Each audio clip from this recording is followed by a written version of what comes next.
গতকাল যে নূর ভাইয়ের উপর আক্রমণটা হয়েছে, এটা আমাদের একটা মেসেজ আমাদের জন্য। জনাব তারেক জিয়াকে আমরা দেখেছি মুচলেকা দিয়ে দেশ ছাড়তে হয়েছে, ওনাকে নৃশংসভাবে দুর্নীতিবাজ মেরে মেরে ওনার মাজা ভেঙে দেওয়া হয়েছিল। একই পরিণতি আমাদের জন্য অপেক্ষা করছে যদি আমরা নিয়ম চেঞ্জ করতে না পারি। নূর ভাইয়ের যে পরিণত হয়েছে একই পরিণতি আমাদের জন্য অপেক্ষা করছে যদি আমরা নিয়ম পরিবর্তন না করতে পারি। দেশনেত্রী বেগম খালেদা জিয়ার যে পরিণত হয়েছিল আমাদের জন্য একই পরিণতি অপেক্ষা করছে যদি আমরা নিয়ম পরিবর্তন করতে না পারি। সেজন্য আমাদের নিয়ম পরিবর্তনের জন্য, যেটার নাম দিয়েছে আমরা সংস্কার, এটার জন্য আমাদেরকে ঐক্যবদ্ধ অবশ্যই অবশ্যই আমাদেরকে থাকতে হবে।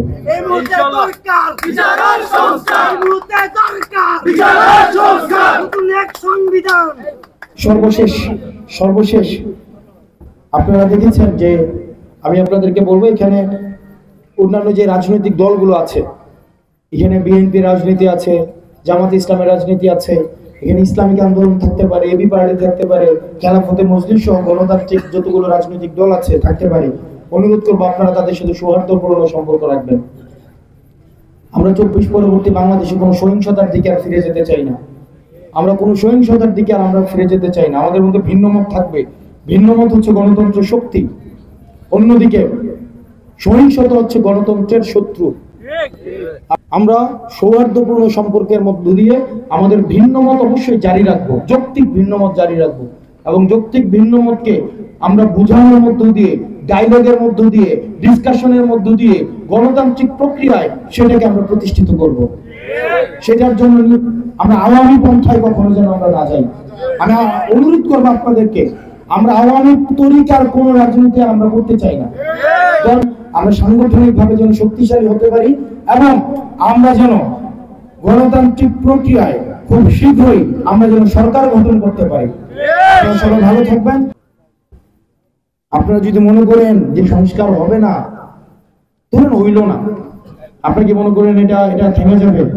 এটা আমি না করতে পারি, আমি ব্যর্থ হইতে পারি। আন্দোলন ব্যর্থ হয় নাই 2009 সাল থেকে 24 সাল পর্যন্ত অসংখ্য আন্দোলন ব্যর্থ হয়েছে, হয় নাই?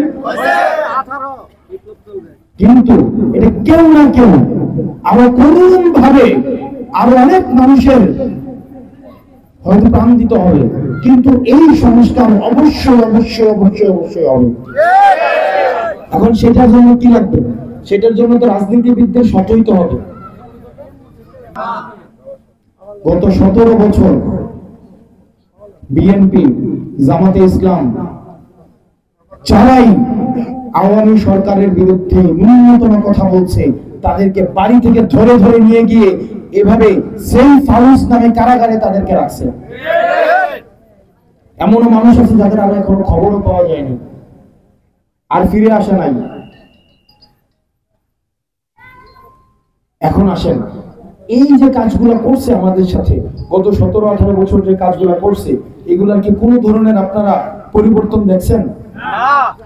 আবার যে কাজগুলো হবে না, এটা কি নিশ্চয়তা এ পর্যন্ত কেউ দিছে? আবার যে হবে না, তাইলে আমরা কোন ভরসায়, কোন বিশ্বাসে আমরা আবার এটা দানবের হাতে, এই যে দানব বলতে দানব ব্যবস্থার হাতে আবার আমরা সবকিছু আমরা ছেড়ে দিব? আবার বিএনপি নির্যাতিত হবে, নিপীড়িত হবে, গুম খুনের শিকার হবে, জামাত গুম খুনের শিকার হবে। এই আবার দেখবেন নতুন আলাপ আনছে, মুক্তিযুদ্ধের পক্ষের শক্তি, বিপক্ষের শক্তি। আমার কমেন্ট সেকশনে গেলে দেখবেন আমি হচ্ছে রাজাকার। আমার জন্ম 1998 সালে, মুক্তিযুদ্ধ হচ্ছে 71 সালে। আমাকে বুঝান কোন হিসাবে আমি রাজাকার?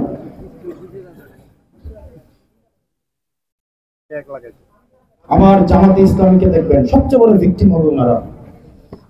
ওনাদেরকে আবার মুক্তিযুদ্ধের বিপক্ষের শক্তির এই যে বয়ান আছে, বিভাজনের বয়ান,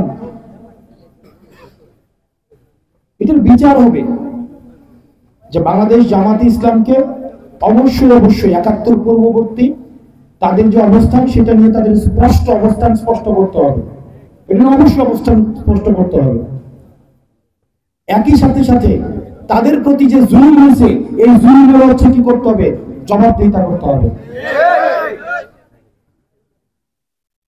আবার আমি তাদেরকে সচেতন করতে চাই বা তাদেরকে বলতে চাই, যদি আমরা ঐক্যবদ্ধ না থাকি, তাই আবার ওই আগের অস্ত্র দিয়ে আবার আপনাদেরকে দমন নিপীড়ন করা হবে।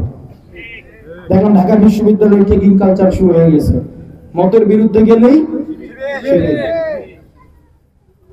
এগুলো ভালো লক্ষণ না। যেটা আমাদের আগে হয়েছে এগুলো ভালো লক্ষণ না। আমরা ৭১ পরবর্তী সময় প্রতারিত হয়েছি, ৯০ পরবর্তী সময় প্রতারিত হয়েছি। আমরা ২৪-এ আমরা স্বপ্ন দেখছিলাম কি আমরা একটা ঐক্যবদ্ধ ভাবে আমরা একটা বাংলাদেশ করব।